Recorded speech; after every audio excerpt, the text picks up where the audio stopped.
Antum pernah dengar kitab At-Tibyan fi Adab Hamalatil Quran? Pernah dengar? Siapa yang nulis?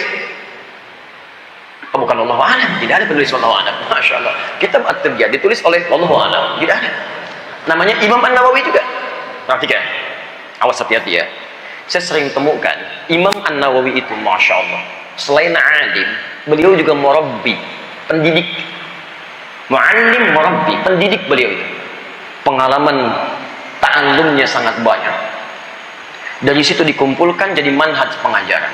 Itu sampai saking pahamnya cara mengajarkan, beliau sampai dalam bidang hadis pun itu beliau urutkan tingkatan-tingkatannya seperti anak tangga, sehingga ketika memulai kita lebih ringan, dapatnya kemudian efektif, dan ketika diamalkan mudah dalam kehidupan. Akhirnya apa yang beliau buat? Pertama, sebelum menulis kitab hadis, beliau membuat kitab At-Tibyan dulu. At-Tibyan fi Adab Hamalatil Quran. Di situ dituliskan oleh beliau bagaimana cara untuk belajar dulu sebelum belajar materinya. Dituliskan bagaimana cara memilih guru, bagaimana cara datang ke majelis ilmu, bagaimana sopan santun duduk di majelis ilmu. Kalau di majelis ilmu guru belum datang, apa yang dilakukan? Coba lihat. Banyak sampai ke situnya, Pak. Sebelum guru datang, guru belum datang, maka lakukan amalan-amalan yang baik. Beliau sarankan untuk berzikir, beliau sarankan baca Quran. Lihat orang sekarang.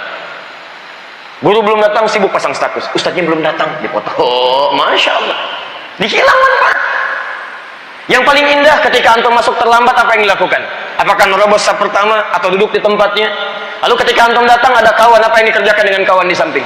Apakah dicueki atau disalami atau disenyumi? Ada semuanya. Sifatnya adab. Diterangkan bahkan ketika antum menjadi orang yang cukup baik ilmunya dan kemudian akan mengajar, diterangkan lagi, ini akhlaknya seorang pengajar. Begini ikuti, seperti ini, seperti ini, seperti ini. Anda kerjakan, ilmu masuk ke dalam relung jiwa para murid. Anda tinggalkan cuma jadi pengetahuan yang terlihat hebat tapi sulit untuk diamalkan. Begitu selesai menulis kitab itu, beliau tulis Al-Arba'in An-Nawawiyah, 42 hadis. Hadis-hadis pilihan untuk membekali orang-orang yang pemula bagaimana ingin berhijrah mendekat kepada Allah dan Rasulnya. Dari mulai pelajaran memperbaiki niat, sampai pelajaran memuliakan kawan, memuliakan tamu, bersikap baik kepada sekitaran dan sebagainya. 42 hadis. Lulus dari Al-Arba'in, pindah Riyadus Shalihin, 1896 hadis. Makanya ketika pindah ke Riyadus Shalihin, itu lebih banyak hadis-hadisnya berbicara tentang interaksi sosial. Karena yang secara personal sudah selesai di Al-Arba'in. Begitu lulus Riyadus Shalihin, pindah ke Syarah Muslim 9 jilid, baru masuk bab fikih di situ, baru masuk bab imarah di situ, baru masuk bab muamalah di situ, lebih luas lagi. Nah, ini antum belum belajar At-Tibyan, sudah belajar Al-Arba'in. Belum belajar Al-Arba'in, sudah belajar Riyadus Shalihin. Makanya sering saya perhatikan hasilnya suka lompat-lompat. Kenapa? Karena stepnya tidak dilalui dengan benar. Ini yang repot. Yang paling hebat, baru belajar sehari sudah memberikan fatwa. Baru belajar, dan hebatnya sudah menyalahkan guru lagi. Nah, antum ini makanya kalau ingin belajar sesuatu, lihat petunjuk nabinya, petakan pembelajarannya, setelah itu bikin prioritas. Di antara prioritasnya tidak hanya materi-materi yang penting kita pelajari, tapi urutkan sesuai dengan kebutuhan kita. Jelas ya? Satu, prioritas materi. Satu, apa prioritas materi yang diajarkan oleh Nabi Sallallahu Alaihi Wasallam?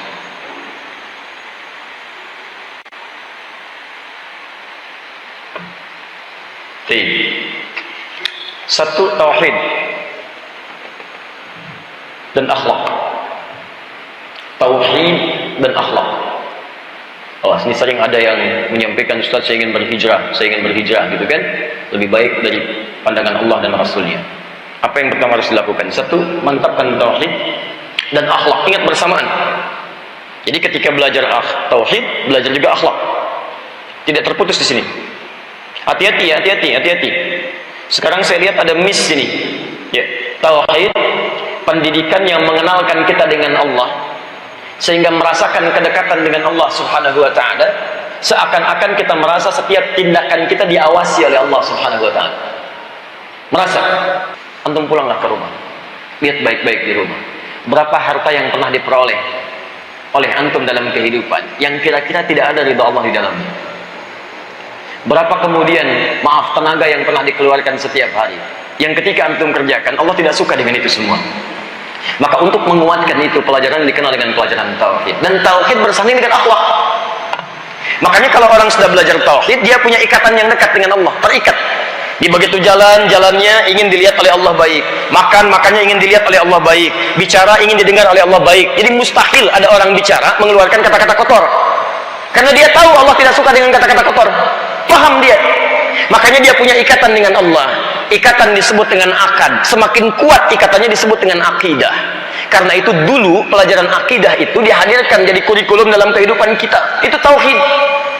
Dan ketika diajarkan akidah, akhlaknya muncul. Makanya dulu ada pelajaran akidah akhlak. Silakan cek.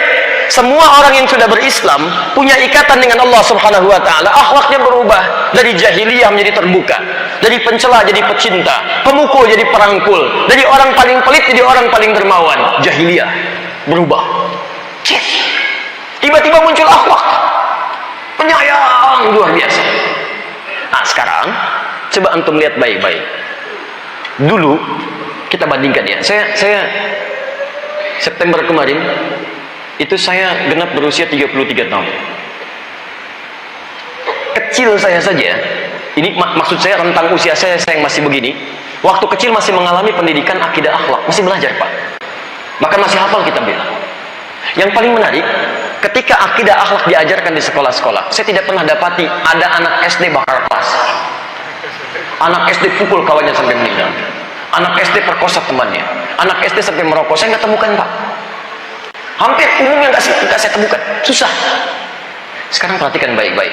Nampaknya ada semacam usaha-usaha untuk menghilangkan nilai-nilai itu melekat kuat dalam kehidupan kita, mulai digeser. Silahkan cek, masih ada nggak sekarang akhlak? Berubah. Sebagian tempat sudah berganti. Pendidikan karakter, semakin diajarkan pendidikan karakter, semakin tidak berkarakter. Ada yang udah bully, ada yang pukul orang, ada yang bunuh orang, ada yang macam-macam. Bukan pendidikannya yang salah, barangkali beberapa turunan untuk mengajarkannya ada yang tidak tepat. Pendidikan multikulturalisme ini yang paling bahaya. Paling bahaya. Dulu orang diajarkan untuk menghormati agama dengan cara tidak menyinggung agama lain. Yakini agama masing-masing. Ayo, yang Islam yakini keislamannya, praktekkan. Gak usah paksa orang lain untuk masuk Islam. La ikraha fid din. Yang Kristen, ayo silakan sesuai dengan keyakinan Anda. Kami tidak berdakwah tapi tidak harus paksa Anda. Masing-masing, silakan. Jadi dulu orang kenal kalau Tuhannya siapa, Allah. Agama yang benar siapa? Kata orang Islam, Islam. Kata yang lain sesuai keyakinannya. Sekarang tidak. Tiba-tiba pelajaran akidahnya dihilangkan, muncul pelajaran pendidikan multikulturalisme, kembangkan, kita toleransi beragama. Masya Allah, anak SD sudah diajak mengunjungi tempat ibadah agama lain. Dan ditunjukkan, inilah sebetulnya semua agama mengajarkan kebaikan. Kalau dari kecil sudah dirusak akidahnya, bagaimana saat dewasanya? Kan negara kita itu menjamin kemerdekaan, tiap-tiap penduduk pemeluk agamanya masing-masing. Pasal 29 ayat 2. Negara menjamin kemerdekaan penduduk, tiap-tiap penduduk pemeluk agamanya masing-masing. Lihat kalimatnya, ada. Negara menjamin kemerdekaan tiap-tiap penduduk untuk memeluk agamanya masing-masing dan beribadah menurut agama dan kepercayaannya itu. Lihat, dijamin. Anda yang muslim, yakini dengan keislamannya. Anda yang non-muslim, silahkan yakini. Kami tidak paksa. Sebetulnya toleransi terindah itu zero tolerance. Itu yang paling bagus. Jangan saling mencampuri, antum pun nggak boleh ganggu ya. Awas, kalau ada teman-teman kita misalnya dalam kebangsaan, dalam kehidupan, misal sedang ibadah di tempat ibadahnya, nggak boleh ganggu, dosa antum. Nggak boleh. Di samping ini ada pura, sampingnya ada gereja. Ketika tiba masa untuk ibadah yang diyakini oleh mereka, biarkan aja. Dakwah tugas kita, tapi mengganggu nggak boleh. Makanya dulu ketika itu dipraktekkan dengan baik, ketat dengan baik, itu biasa-biasa aja. Tidak ada gitu. Terorisme itu bukan urusan agama. Itu yang nembak di Las Vegas itu, pedok. Ya. Pernahkah disebut sebagai teroris? Tidak. Karena sekarang dikesankan terorisme itu lekat dengan agama, itu yang keliru. Yang ingin saya sampaikan teman-teman sekalian, ketika dulu kita mendapatkan pelajaran akidah akhlak, akidah kita kuat, akhlak kita baik. Singgungan-singgungan itu hampir nggak ada. Saya belum pernah dapatkan ada orang berantem antara Kristen misalnya dengan Islam. Dulu hampir jarang sekali, tipis kecil. Silahkan cek. Hindu, Buddha, macam-macam, hidupnya biasa-biasa aja. Ini sekarang ketika pelajaran akidah akhlak sudah nggak ada, bahkan yang paling menarik, akidah masih ada, tauhid, akhlaknya nggak ada. Yang paling aneh, semakin belajar akidah, semakin kuat tauhidnya, tapi akhlaknya nggak ada. Katanya antum kajian tauhid, tapi begitu keluar dari kajian tauhid, celah orang, celah sini, celah sana. Merasa diri paling hebat dan sebagainya, merasa diri paling benar. Nah itu belajarnya cuma akidahnya, akhlaknya nggak ada. Ada yang belajar akhlaknya, akidahnya nggak ada. Akhlaknya sopan, baik, senyum, sholat subuh 4 rakaat. Salah. Jelas ya? Baik, jadi teman-teman sekalian, dalam konteks ini, ayo kita kembalikan dulu. Ya, kita kembalikan. Ini fase pertama. Ini fase Mekah. Jadi satu, akidah akhlak. Dua, bisa cukupkan sampai sini dulu. Ya, saya berhenti. Kalau ada pertanyaan silahkan. Nanti setelah selesai saya berikan waktu untuk syuruk. Ya. Dua, fikih. Fikih. Nanti setelah selesai kajian kitab ini, langsung saya turunkan kepada materi yang saya sebutkan ini.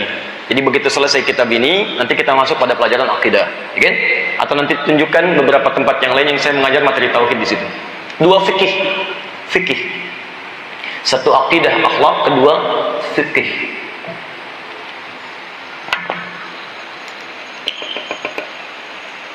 Lihat ya, sebelum masuk ke masalah fikih, saya ingin tanamkan pada antum.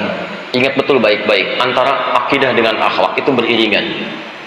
Jadi jangan sampai ada pembelajar yang belajar akidah, akhlak hilang, atau belajar akhlak, akidah hilang. Saya pernah mengajar satu tempat, nggak perlu saya sebutkan lah ya tempatnya, di sekitaran kita. Begitu saya datang, saya mengajar tauhid. Ada di antara peserta itu juga yang sudah belajar tauhid dengan ustadz lain. Begitu saya datang, kemudian kami mengajarkan, dan saya nggak bawa kitab pada saat itu. Karena saya sudah kumpulkan beberapa kitab-kitab, saya resum, saya jadikan PowerPoint dan dibagikan. Apa yang terjadi? Tiba-tiba murid yang baru belajar ini, kemudian memberikan gambaran. Ini ustadznya, ustadz nggak sunnah nih, ngajarnya nggak pakai kitab. Pelajarannya juga beda dengan guru-guru kita. Ini yang bahaya. Yang lebih hebat lagi, dibuat isu di sekitaran. Ini ustadz nggak sunnah, ngajar nggak pakai kitab. Baik, disampaikan oleh pengurus kepada kami. Saya bilang nggak apa-apa Pak, insya Allah nanti kajian berikutnya kami datang. Begitu mau datang kajian berikutnya, dikasih saya flyer, dituliskan di situ kajiannya kajian kitab plus dengan kitabnya, jadi kitab di situ. Seakan-akan pesan ke kita kalau mau datang mengajar bawa kitab ini. Jadi, maka saya telepon murid saya katakan tolong datang ke rumah, bawa mobil. Begitu datang ke rumah, kami bawakan kitab dari rumah Pak, 2 mobil. Saya turunkan dari perpustakaan. Tuh 2 mobil jalan. Sampai di tujuan, kami tumpukan buku-bukunya. Lalu saya buka dengan pelajaran. Alhamdulillah. Dari sekian saya mengajar tauhid, baru di tempat ini ada yang pengen repot. Saya mohon maaf karena memang selama ini saya jarang mengajar pakai kitab. Saya pakai kutub. Kitab itu satu, kutub banyak. Ini saya kumpulkan. Jadi pelajaran-pelajaran itu Bapak Ibu sekalian, yang antum saya langsung sampaikan. Yang kemarin sampaikan ini nggak sesuai pelajarannya. Ini antum belajarnya dari kitab ini. Nih lihat, saya bacakan kitabnya. Judulnya ini, pelajarannya ini. Begitu disampaikan baru paham. Oh, bukan oh. Ini buku dibahas di Timur Tengah, kelas anak SD dan SMP. Jadi kalau antum baru belajar ini, antum baru belajar kelas anak SMP. Saya kumpulkan ini, saya ambil kelas yang ini, saya ambil kelas ini, saya padukan. Ini yang kelas SD, ini SMP, ini SMA, ini yang tipe universitas. Saya gabungkan jadi satu, saya sederhanakan bahasannya. Kemudian kami kumpulkan. Baru setelah paham kami sampaikan, tidak ada lagi yang bicara. Saya tugaskan baca kitab, gak bisa baca. Ini baca kitab aja nggak tahu, kitabnya aja nggak kenal, sudah memberikan penilaian yang tidak tepat. Nah, yang seperti itu tidak baik. Itu artinya antum belajar dengan cara yang salah. Tauhidnya memang benar belajar tauhid, tapi akhlaknya nggak ada. Sehingga ketika menemukan guru yang mungkin beda dengan apa yang telah antum dapati, bukan berarti gurunya salah. Mungkin pengetahuan antum belum sampai ke situ. Jadi jangan pernah antum menilai kemudian pelajaran orang lain dengan pakaian masing-masing, itu bisa beda. Dan saya suka pernah dapatkan kalimat-kalimat demikian di beberapa majlis, itu nggak baik. Kalau ke saya nggak apa-apa, tapi ke guru lain jangan pernah lakukan. Karena itu tidak berkah nantinya. Antum ketika menyimpulkan seseorang dengan batasan nalar antum dan itu tidak tepat, maka ilmunya tidak akan sampai kepada diri anda. Seorang murid pernah datang kepada seorang syekh belajar. Kemudian dia minta izin kepada syekhnya untuk belajar di guru lain. Kata syekhnya belajar ke sana. Tiba-tiba baru belajar 1-2 hari, pulang lagi. Ditanya, kenapa kamu balik lagi? Kata murid ini, syekh, dia beda ngajarnya. Beda kata ngajarnya. Ya, kalau kita sekarang bukan sunnah, bisa. Ya. Beda. Kata syekhnya, jangan cepat kamu simpulkan. Balik lagi sana, setelah 1 pekan baru simpulkan. Tiba-tiba setelah sepekan, gak datang. 2 pekan gak pulang. 3 pekan gak pulang. 3 bulan baru balik lagi. Kata syekhnya, kemana aja kamu? Ternyata syekh, ngajarnya bagus sekali. Masya Allah. Nah itu teman-teman sekalian. Jadi kalau antum ingin dapatkan pengetahuan baru, silahkan dengan siapapun belajar. Kalau ada kebaikan, ambil. Kalau tidak cocok, tinggalkan, jangan dicela. Selesai. Jelas ya? Fikih. Fikih. adalah pengajaran yang menghadirkan pemahaman tentang ibadah. Pemahaman tentang ibadah.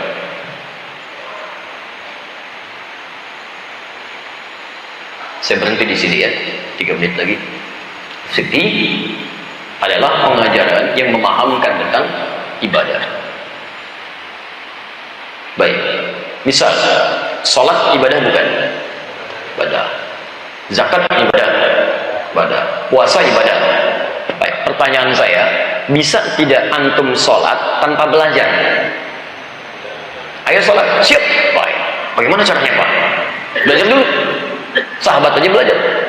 Nah, sekarang ketika antum akan belajar tentang sholat itu, maka ilmu untuk mempelajarinya disebut dengan fikih namanya. Fikih. Terambil dari bahasa Al-Quran, surah ke-9 ayat 122. Posisi paling kiri sebelah bawah.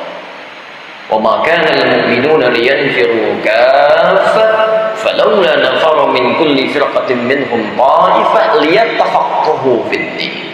Fikih. Tafaqquh fid din. Hendaknya ada sebagian orang-orang beriman itu tidak sibuk berjuang semua. Di antara mereka mesti ada yang mempelajari agamanya. Ketika belajar tentang agama itu disebut dengan fikih. Tafaqquh, yatafaqahu fid din. Din. Apa yang disebut dengan din? Din itu apa? Halo? Gini. Kita cuma punya waktu kita 3 menit lagi. Jadi kalau tidak tahu cukup katakan wallahu a'lam ya. Kebanyakan mikir habis waktunya nanti. Baik, apa yang dimaksud dengan din? Islam. Quran surah ketiga Ali Imran ayat 19. Inna dina indallahil Islam. Nah, kalau antum ingin belajar din, artinya belajar Islam. Islam itu dibagi 2. 1 tauhid, 2 syariat. Tauhid nanti menghasilkan akidah, syariat ilmunya fikih. Hadis riwayat Muslim, nomor hadis yang ke-8 dari Umar bin Khattab radhiyallahu taala anhu. Paling kiri sebelah atas di kitabnya. Lihat, ketika Nabi ditanya tentang Islam, jawabannya 1, antasyhadu an la ilaha illallah Muhammadur Rasulullah. Tauhid. Bersaksi bahwa tiada Tuhan selain Allah dan Muhammad utusan Allah. Antasyhadu an la ilaha illallah. Tahu dari mana ini menunjuk tauhid? Ini tafsir dari firman Allah, Quran surah 47 Muhammad ayat 19. Fa'lam annahu la ilaha illallah. Antasyhadu an la ilaha illallah. Dibuka oleh Quran dengan fa'lam. Fa'lam mesti punya ilmu annahu untuk menetapkan la ilaha illallah, tidak ada Tuhan selain Allah. Mesti ada ilmu. Kalau nggak ada ilmu nanti disoal oleh orang lain nggak bisa jawab. Kenapa Anda memilih Allah sebagai Tuhan? Terangkan kepada saya. Anda nggak bisa jawab, susah dia mendapatkan kemudian kepuasan. Punya ilmu, ilmunya disebut dengan tauhid. Setelah dekat dengan Allah, kenal Allah dengan baik, turunkan lewat ibadah. Dijawab oleh Nabi, wa tuqimas shalah, salat, wa tu'tiyaz zakah, zakah, wa tasuma Ramadan, puasa, wa tahajjal baita in istata'ta ilaihi sabila, haji. 4 berikutnya itu ibadah. Salat, zakat, puasa, haji. Bagaimana Anda salat kalau tidak kenal Allah? Makanya banyak orang tidak khusyuk dalam salat, ya karena nggak kenal Allah. Kalau dia kenal Allah, dia akan paham. Mustahil dia datang menuju salat mengenakan pakaian yang tidak layak. Kalau orang kenal dengan Allah, dia hafal ayatnya. Quran surah 7 ayat 31. Ya bani Adam khudhu zinatakum inda kulli masjid. Hei anak cucu Adam, kalau ada panggilan dari masjid, panggilan salat, kenakan pakaian terbaikmu. Antum dapat undangan nih hari Ahad, sering ada undangan. Masya Allah, pakai pakaian terbaik gak? Pakai, kadang-kadang dijahit dulu. Jahit, Masya Allah. Pakaian, sepatu beli yang baru, undangan. Pakai cuma sekali. Yang undang siapa? Manusia. Yang undang kapan? Sekali. Prasmanan aja nggak bisa nambah. Cuma sekali. Diundang sekali, pesan pakaian sampai seminggu. Cari sepatu, sampai kemana-mana mallnya dicari. Cuma sekali. Prasmanan nggak nambah. Itu pun kalau kebagian, kadang terlambat udah habis. Lihat teman-teman, kenapa antum ketika diundang oleh yang menciptakan Anda, yang memberikan segalanya, kesehatan diberikan, rizki diberi, salah dimaafkan, dosa diampuni, bahkan undangan ke masjid langsung dengan taklim, ada sarapannya kalau ada, dan sebagainya. Itu Masya Allah, gratis, gak bayar lagi. Pakaian seadanya. Apa antum tidak merasa malu di hadapan Allah Subhanahu Wa Taala? Coba lihat teman-teman. Dan saya yang paling bingung ya, bingung saya. Coba eta terangkanlah. Lihat ya. Orang yang musyrik saja pakaiannya bagus-bagus. Coba lihat ya. Sekarang hari apa? Ahad. Di hari ini, misalnya ya, ada di kepercayaan lain misalnya, mau ibadah. Dalam istilah kita musyrik. Jangan marah ya, ini kan istilah masing-masing gitu kan, istilah masing-masing. Bisa. Tapi kita itu sopan kalau ngasih istilah. Ya, musyrik itu bersyirikat, kafir itu tertutup dari kata kafir. Ya, ini buku ada covernya. Kalau tercover kita nggak bisa lihat isinya. Dari kafara. Ya, banyak bahasa Arab yang diserap ke bahasa Inggris. Ya, kafir dari kafir. Sugar dari sukar, gula. Kafi dari kohwah, kopi. Dari bahasa Arab itu banyak sekali. Kitun, ya, kitty, cat itu kucing, itu dari bahasa Arab. Kitun. Jadi kitty sekarang. Kitun itu kucing rumahan, kucing jinak. Kalau kucing liar hurrah namanya. Makanya ada Hurairah, anak kucing liar yang dirawat oleh sahabat jadi Abu Hurairah. Tapi kalau kitun, kucing rumahan, jinak. Jadi kitty sekarang, Hello Kitty. Oh, jadi spray, jadi bantal macam-macam, kucing rumahan. Ya. Kembali kafir tertutup. Orangnya tertutup, makanya orang kafir itu sesungguhnya itu bahasa sopan halus untuk menunjukkan dia masih menutup diri, belum mau terima hidayah. Makanya ketika turun surah Al-Kafirun, mereka nggak marah. Qul ya ayyuhal kafirun, katakan hei orang-orang kafir, hei yang masih menutup diri, belum mau terima hidayah. Mereka jawab, kami masih menutup kok. Emang kenapa? Nggak marah mereka. Malah merasa nyaman dipanggil demikian, dalam keadaan nyaman itu dengan bahasa sopan, walaupun didoakan untuk kembali menetap kepada Islam. Mereka nggak marah. Bayangkan, orang jahiliyah paling pasti bahasa Arabnya hebat, sastranya luar biasa, disebut kafir, nggak marah. Orang sekarang, orang Arab bukan, bahasa Arab nggak bisa, alif bata masih cadel, Masya Allah, disebut kafir, apa? Marah. Dan Quran itu akhlaknya luar biasa. Kita menyebut yang lain kafir, masih tertutup, belum mau membuka diri. Bandingkan dengan kepercayaan lain. Saya pernah menemukan satu buku kitab, saya punya koleksinya di rumah. Dari yang paling klasik sampai yang kontemporer, dengan perubahan-perubahan. Disebut domba, tersesat lagi. Domba-domba yang tersesat. Manusia turun status jadi domba, tersesat. Anda bayangkan. Oh, sudah ya. Kembalikan ke asal. Nanti lama-lama jadi tersangka saya gitu kan. Kita diskusi aja. Kalau ada sesuatu yang kurang menarik, kita diskusi supaya ranahnya ilmiah. Jangan sampaikan ujaran-ujaran kebencian, itu tidak baik, ya. Teruskan. Teman-teman sekalian, coba bandingkan. Orang mau musik saja, pakaiannya bagus-bagus. Ini antum pulang ya. Coba lihat. Ada yang pakai jas, ada yang pakai batik, perempuannya pakai kebaya, bawa anak-anaknya pang dua, pakai manisan di sini. Sampai betah. Antum yang sudah muslim, sudah berislam, kenapa antum malu beribadah menghadap kepada Allah dengan kebaikan? Antak budallah. Makanya pakai ilmu, fa'lam. Tauhid itu mengajarkan akhlak juga dalam prakteknya. Makanya ketika orang-orang kenal dengan Islam, kenal dengan Allah dengan baik, muncul yang kedua, salat. Begitu salat, tauhidnya sudah ada. Salatnya khusyuk karena dia merasa disaksikan oleh Allah Subhanahu wa taala. Disaksikan pakaian bagus, malu kalau bacaan itu maaf masih kurang fasih, malu karena berhadapan dengan Allah. Anda dipanggil presiden, malam-malam sudah ngonsep, besok katakan apa ya? Katakan apa? Ditulis. Sampai yang mau akad nikah aja belajar dari malam. Saya terima nikahnya. Takut salah. Kenapa ketika antum berhadapan dengan Allah tidak merasa takut kalau keliru bacaan? Dari dulu sampai sekarang, alhamdulillah. Kapan lagi alhamdulillah? Alhamdulillahirabbil alamin. Masya Allah. Mau sampai kapan? Rubah. Dan tidak sedikit orang kata Nabi, bahkan saking tidak kenal dengan Allah sampai lupa berapa rakaat sedang menunaikan sholatnya. Lalai.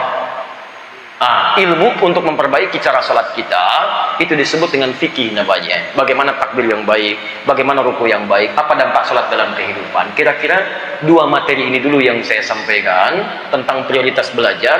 Nanti coba teman-teman petakan dalam hidup. Ayo yang belum belajar misalnya akidah dengan maksimal, cari guru-guru terbaik sekitaran kita, ikuti majlisnya. Ya, lihat jadwalnya. Kami mengajar tauhid selesai di Masjid Al-Amin tuh di Bintara.